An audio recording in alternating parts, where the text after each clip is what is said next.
મારા વહાલા વિદ્યાર્થી મિત્રો, મારા નમસ્કાર. હું આજે આપ સૌને મારા ભારત વિશે બે શબ્દ રજૂ કરીશ.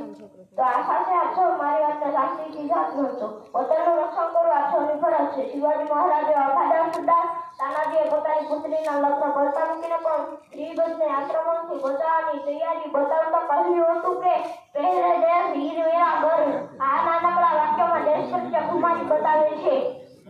આપણે આપણી જનતા પ્રત્યે પ્રેમ હોય, આપણી જન્મભૂમિ માટે પણ પ્રેમ હોય એ સ્વાભાવિક છે. જે ધરતી પર આપણો જન્મ થયો છે, એ ધરતી આપણે જીવન જરૂરિયાત પૂરી પાડી છે, એ ધરતી માટે આપણા હૃદયમાં પ્રેમ અને આદર હોય એ સ્વાભાવિક છે. આઝાદીની લડાઈ વખતે આપણા દેશના અનેક વીરોએ પોતાના તન મન અને ધનનું બલિદાન આપીને માતૃભૂમિની સેવા કરી હતી. વિદ્યાર્થીઓએ પોતાનો અભ્યાસ છોડીને આઝાદીની લડાઈમાં ઝંપલાવ્યું હતું. સાહિત્યકારોએ પોતાના ગીતો રચીને દેશ સેવાનું કાર્ય કર્યું હતું.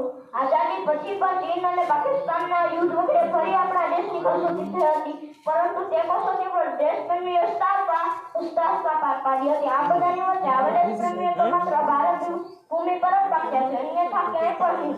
એટલે થોડું કહેવાનું પણ થાય કે આ દેશની ધરતી પર એવા હતા નરબંકા જેના લીધે ભારતમાં લહેરાય છે તિરંગા. વંદે માતરમ, વંદે માતરમ.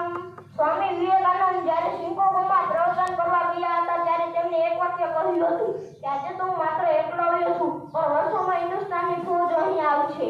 આ છે મારું ભારત, આ છે મારું ભારત. તિરંગા મેરી જાન હે, तिरंगा मेरी शान है, तिरंगा मेरा स्वाभिमान है. यह दिन है अभिमान का, हे माता के मान का, नहीं जाएगा रक्त व्यर्थ वीरों के बलिदान का. 15 ऑगस्ट भारतનો સ્વતંત્રતા દિવસ છે. એ આપણો રાષ્ટ્રીય તહેવાર છે. સ્વતંત્રતા પહેલા આપણો દેશ ગુલામ હતો. આપણા દેશ પર અંગ્રેજોનું રાજ હતું. સ્વાતંત્ર્ય સેનાનીઓએ અંગ્રેજોને આપણા દેશમાંથી હાકી કાઢવા માટે લડાઈ ચલાવી. તેઓએ અંગ્રેજી સત્તાને ઉખેડી નાખવા માટે આંદોલનો કર્યા. અસંખ્ય લોકોએ બલિદાનો આપ્યા. ગાંધીજીનું નેતૃત્વ પણ મળ્યું. પરિણામે 15 ઓગસ્ટ 1947ના રોજ આપણો દેશ આઝાદ થયો હતો.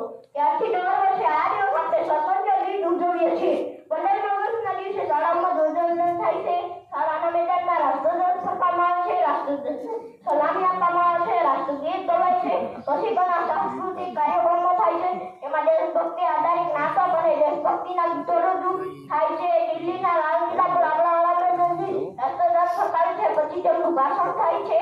જય હિન્દ, વંદે માતરમ અને આઝાદી અમર રહો એવા નારાઓથી આકાશ ગુંજી ઉઠે છે. રેડિયો અને ટેલિવિઝન પર દેશભક્તિના ગીતો રજૂ થાય છે. સાથે સરકારી મકાન પર રોશની કરવામાં આવે છે. આપણે આપણો સ્વાતંત્ર્ય દિન ઉજવીએ છીએ.